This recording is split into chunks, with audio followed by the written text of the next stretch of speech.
Give the people what they want. Give the people what they want. Give the people what they want. Your weekly movement news roundup.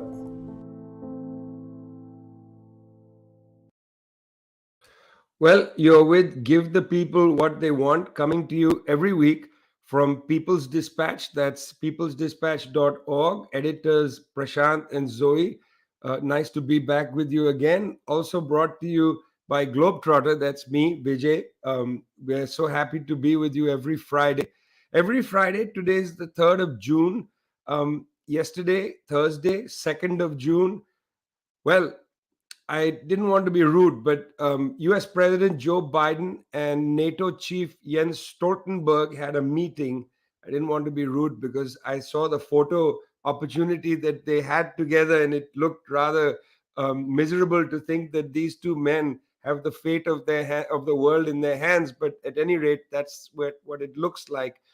The meeting was interesting, friends, because it's now pretty clear that the conflict in Ukraine has, in a sense, begun to clarify itself. It's clear, for instance, that despite what some media was saying about the Russian advance being stalled and so on, it seems pretty clear now that certain war aims have been met for the Russians. In other words, they've pretty much, except for a few skirmishes here and there, been able to advance the Russian frontier to include Donetsk and Lugansk, the Donbas region. That is pretty clear. Secondly, the fall of Mariupol has enabled the Russians to build a land bridge all the way to Crimea. Seems to me those are the two principal territorial objectives of this war. As a consequence of this, the Russians have been able to remove a number of the right wing paramilitary neo Nazi type formations out of this part of Ukraine. Now, was there really going to be a Russian project of overthrowing the government of Mr. Zelensky and establishing a pro Russian government? Unlikely, actually, that that can ever be accomplished now, largely for perhaps three reasons. First, there's a lot of arms being delivered to the government in Kiev. So the Ukrainian military is now well armed to actually defend central and western Ukraine from a Russian advance. So that seems quite unlikely. These arms are going to include various kinds of medium and almost most likely long range missiles of one kind or the other. This raised a controversy this week because Vladimir Putin of Russia threatened the United States not to deliver long range missiles to the Ukrainians, saying that if you deliver long range missiles, they could be used to attack targets inside territorial Russia. Of course, that now means Donetsk and Lugansk because these have been essentially brought into the Russian territory. Will those territorial gains be allowed? Will they be pushed back against? It's not clear yet. We'll have to see. But the principal reason is, as I said, the three reasons. One is heavily arming of the Ukrainian military makes it relatively impossible that the Russian military coming down from Belarus is going to be able to make gains against Kiev, Kharkiv, and so on. And that's not, I think, on the table anymore. Secondly, these long range missiles is going to give the Ukrainian government a kind of deterrent against a further escalation, territorial escalation by Russia. So I think there's a stalemate, it looks like. And thirdly, Jens Stoltenberg, head of NATO, speaking to Joe Biden, speaking with Joe Biden, told the media that the war is going to go on for a long time and that Western support for the Ukrainian government is guaranteed. That means that there will be a lot of diplomatic pressure against, the ability of the Russians to come in and conduct any kind of regime change. The West has basically drawn a line under it and said we will not allow it. So that has to be kept in place. Now, it's also interesting, and we'll come back to this at the end of the show. It's also interesting, question of food price inflation has gone up. There is a narrative being driven by Biden. Stoltenberg repeated it, which is that one way to bring down the price of grain is for the war to end in Ukraine. That is true. Although again, the you know it takes a lot of people to tango to bring a war down from where it is now, and it's unlikely that this is a decision that Moscow can make alone. Let's see. We're all, in a sense, quite concerned about the fact that it is now being said that this conflict could go on for a very long time. I hope that's not the case, speaking in my own capacity. Mr. Biden, of course, had been on a big tour of Asia. We'd already talked about that, trying to strengthen the Quad. Come back to that again in the end of the show. But now he's preparing, Zoe, for a big summit taking place in Los Angeles, the Summit of the Americas, with Joe Biden as the host. What's happening in Los Angeles, where you are now? Well, Joe Biden is preparing for the summit. Although rumors have emerged, I don't know, how true they are. Of course, they're rumors. Whether he will even show up at all, because the summit has been so controversial and such a seemingly political failure even before it's began. But that being said, the preparations are underway. There's a lot of banners going up this week across town. In a press conference this week with the press secretary, there was a question asked by a journalist. We're a week away from the Summit of the Americas, and the invitations haven't even gone out. Can you comment to this? And the press secretary said, "For us, a week is a lifetime." Interesting.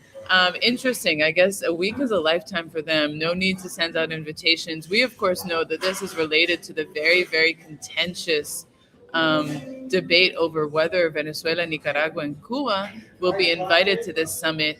A week ago, the White House administrator already said definitively Venezuela and Nicaragua will not be invited, adding that they do not recognize Venezuela's government as a sovereign government of Nicolas Maduro. And on Cuba, they have not commented yet. They have not made this. They really haven't pronounced about this. And that's because a lot of the governments across the region are saying that they won't go to the summit if Cuba is not invited. We've talked about this on the show before, but it continues. It's interesting that we're only days away from the start of the summit, and it still is on the table. They still have not been able to really resolve or take a position on the U.S. on Cuba. We did see some moves towards warming relationships, of course, lifting some of the Trump-era sanctions on Cuba, engaging with Venezuela and buying their oil, but we see that the political stance on Venezuela has not changed. We haven't seen clarity on what Biden's stance is going to be on Cuba.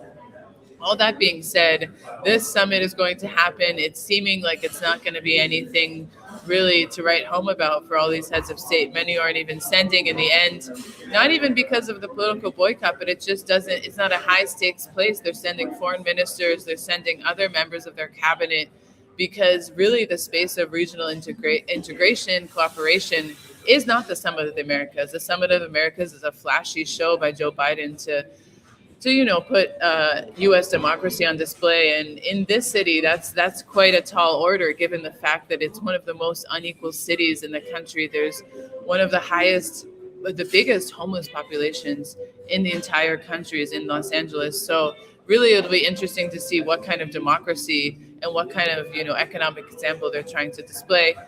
But on the other side of town, or maybe just a block down, as we've spoken about, the People's Summit for Democracy is going to be taking place. This summit, as we've spoken about, is going to be a place where all the voices of the Americas are going to be represented. And it seems that the U.S. government and Joe Biden really don't want this summit to have its voice heard, to really represent this diversity, because they've been stalling on granting a permit for this summit to be able to march in the streets towards the Summit of the Americas. They filed a permit in February, and it's been over 95 days, and they still have not responded to this. So this is another example of the democracy that Joe Biden wants to promote. Organizers, community organizers, social movements can't even carry out a mobilization in a major city where there's, a big meeting taking place. So this is an interesting case to follow. We'll be on the ground as People's Dispatch covering the People's Summit for Democracy. You can follow the People's Summit at People's Summit 22. You can follow People's Dispatch. We'll be giving you all the updates. speaking to some of the amazing organizers who are going to be in Los Angeles for this summit. And you can follow online on YouTube. So definitely check it out. We'll be there. We'll be giving you the most important updates. The most important updates. That's what you also come to, give the people what they want to get. Well, Prashant, Turkish yes, Turkish president, although sometimes called Sultan, Mr. Erdogan has decided that they don't like to be called Turkey anymore because, well, they don't want to be mistaken for that infernal bird of the Americas. So the country has officially changed its name. The United Nations has ratified the change. Turkey is the new way we're going to say the country's name, Turkey.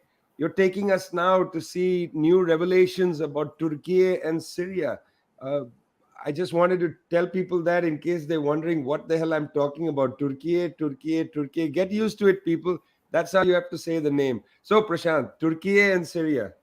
Does leave a problem with adjectives. Do you say Turkian president, Turkish president? Very difficult, to be honest.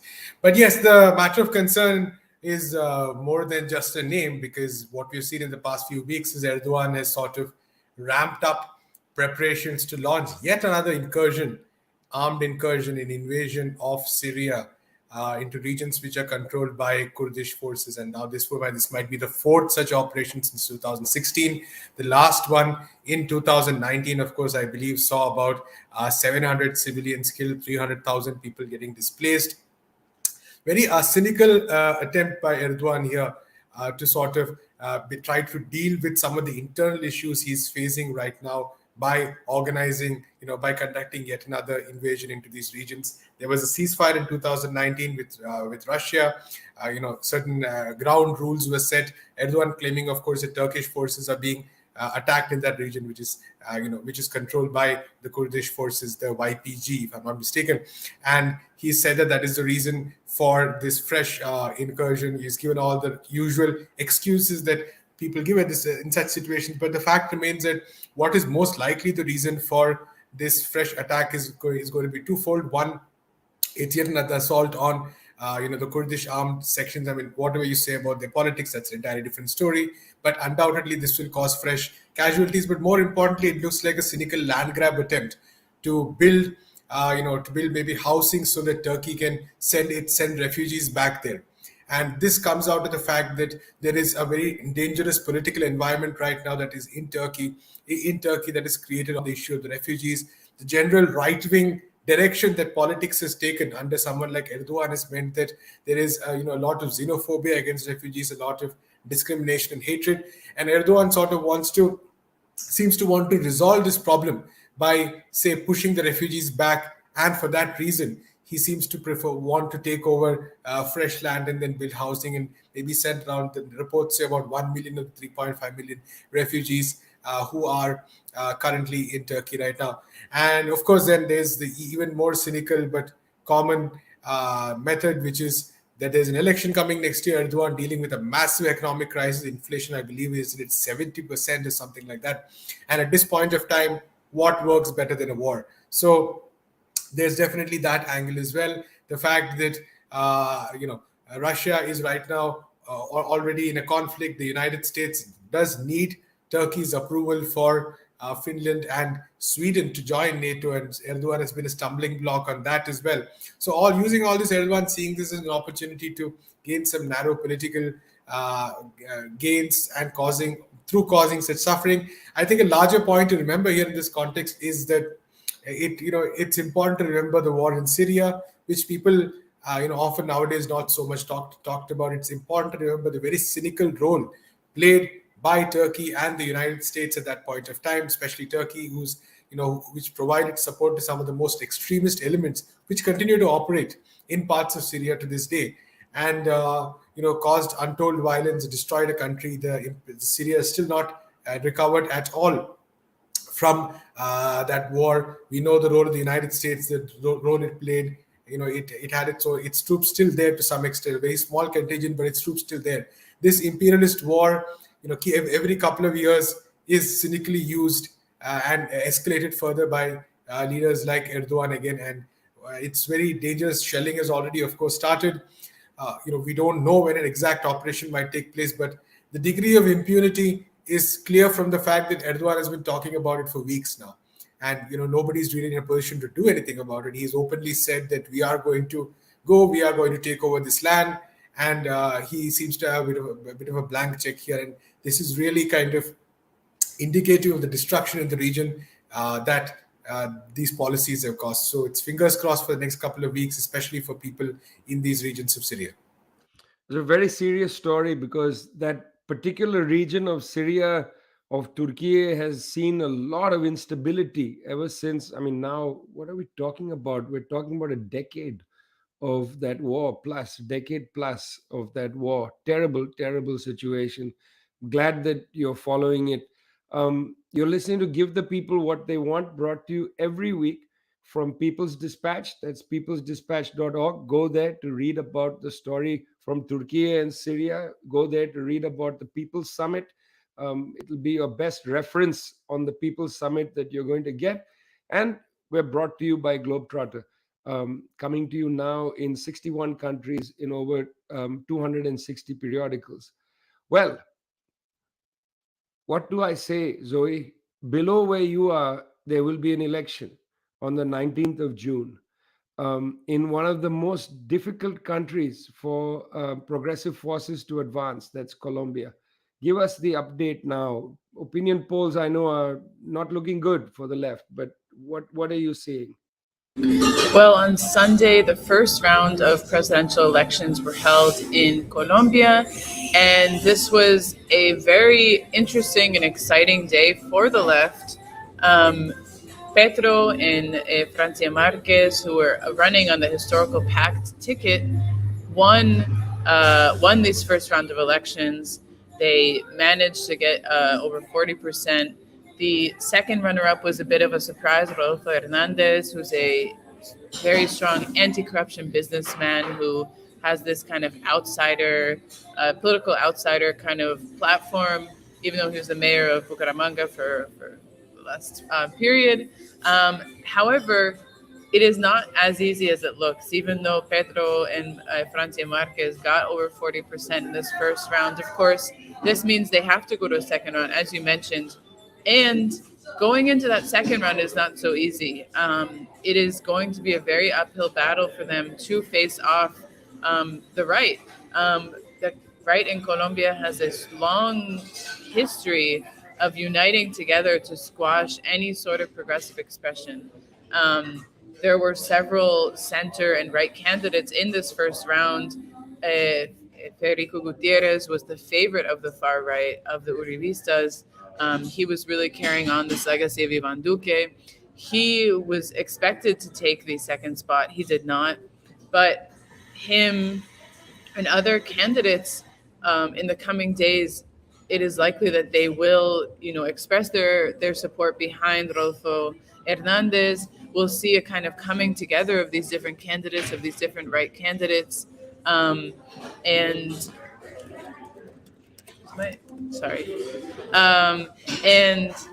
this is kind of the scene.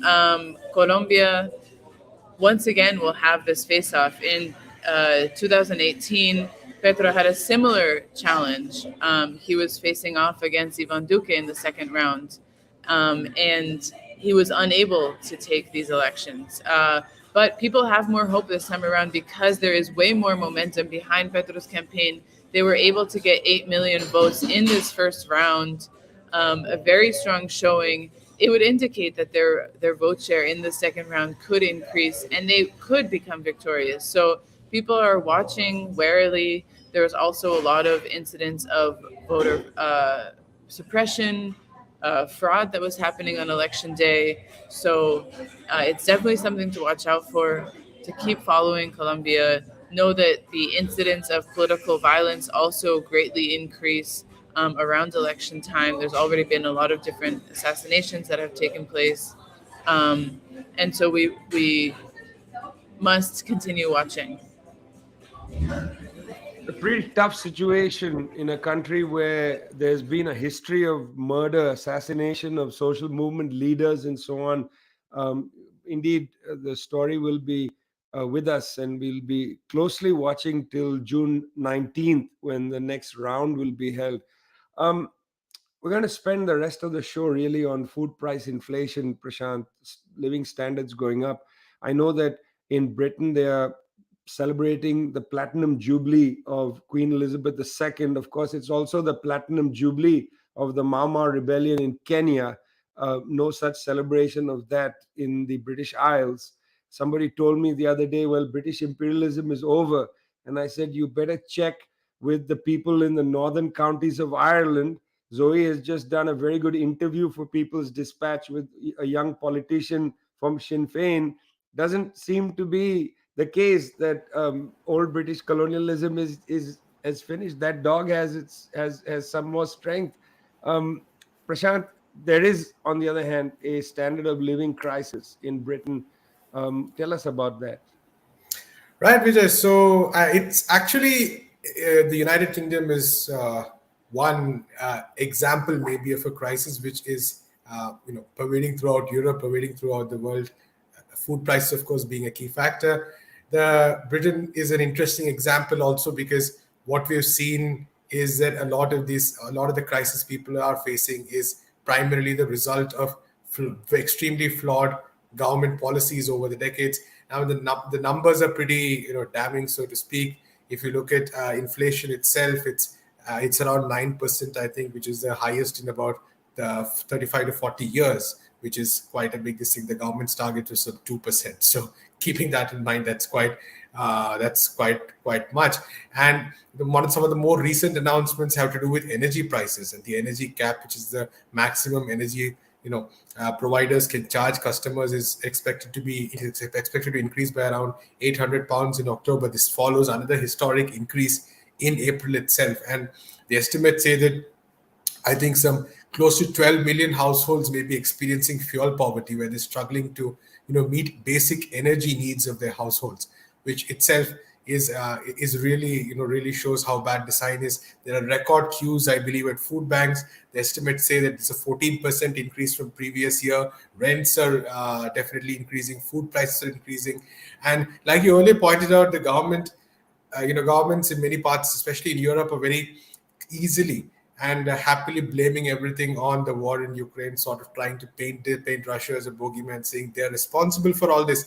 But the fact clearly remains that this is a result of decades of policy of welfare being cut, of massive austerity at all levels, that has actually led to this kind of a cost of living crisis. I mean, we recently did a video, Roger McKenzie, journalist with Morning Star, pointing out that the issue was not really the issue. At the two main axes of the solution would be nationalizing the energy sector and to making pushing for a policy of increasing wages for the people, for working class people, which is really at the heart of a lot of these issues, and which is the one step that governments are completely unwilling to take, because all of their measures seem to be somehow to try to reduce the amount of money that can go into the hands of the working class. So really some kind of a perfect storm as far as the United Kingdom is concerned, as far as many other countries in Europe are concerned. And all of this stems from, like I said, decades of these austerity policies, kind of insensitivity we see. We talked about the Diamond Jubilee celebrations,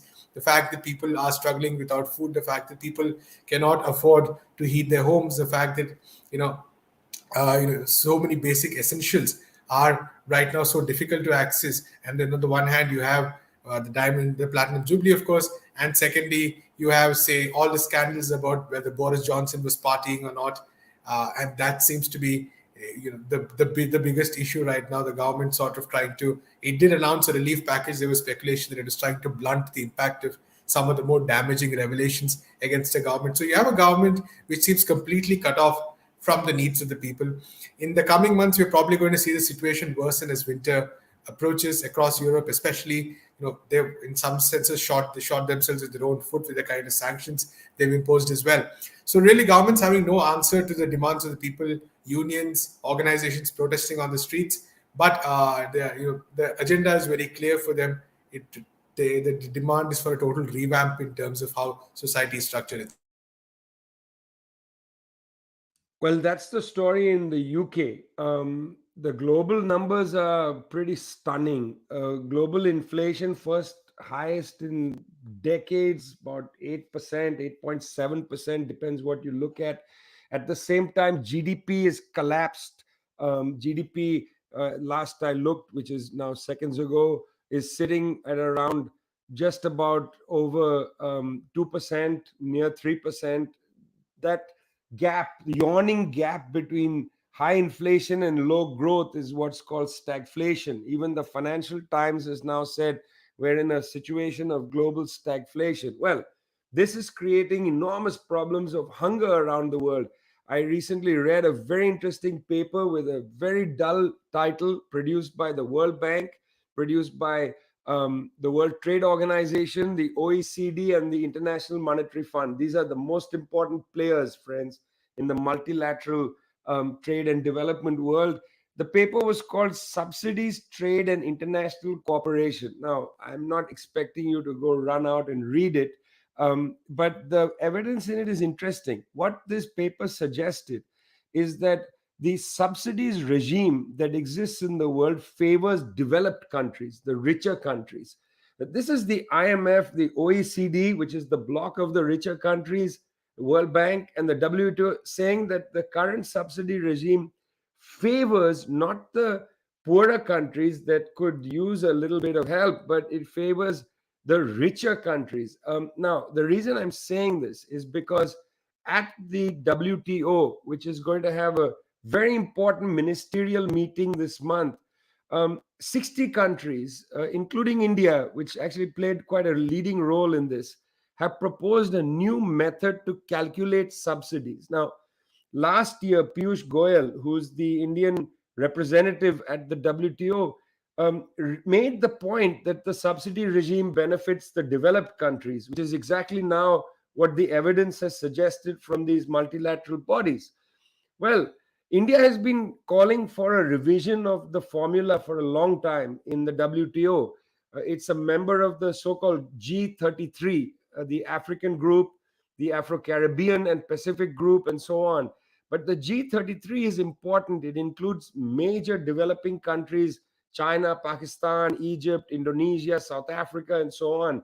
They have now come, they have 59 of them have joined India essentially, to put on the table the revision of the subsidies regime and how inflation is calculated. You might be surprised to know that the reference price used by the WTO to calculate inflation is based on 1986-88 prices.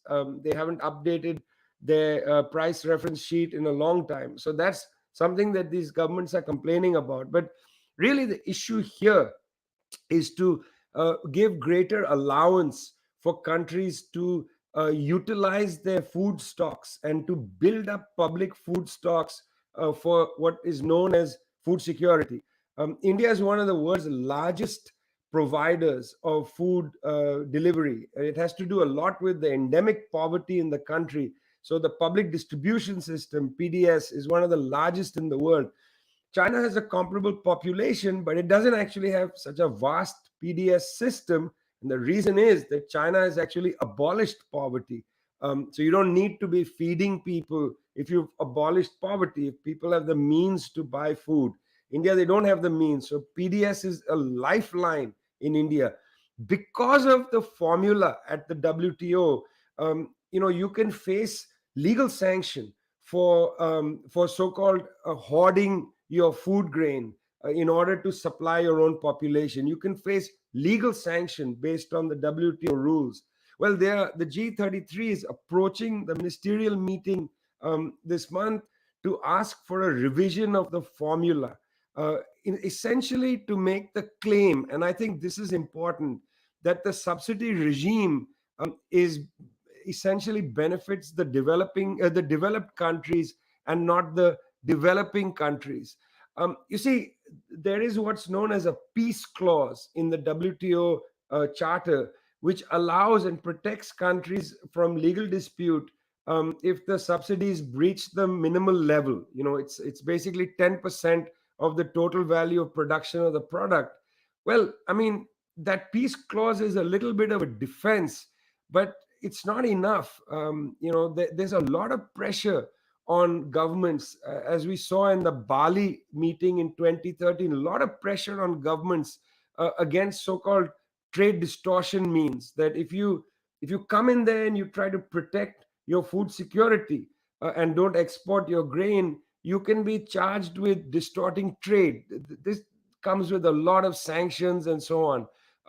So we got to keep an eye on this, because it's one thing to complain about the question of inflation and say price rise has gone up. Here are 15, 60 countries coming to the WTO saying we have a solution, and the short-term solution to help us feed our populations. Let's see how the global north reacts to this. Summit for democracy, not always democracy when it comes to people's ability to eat. You've been listening to Give the People What They Want. We know what they want is food. They want fuel prices to come down. Zoe and Prashant from People's Dispatch. I'm Vijay from Globetrotter. See you next week.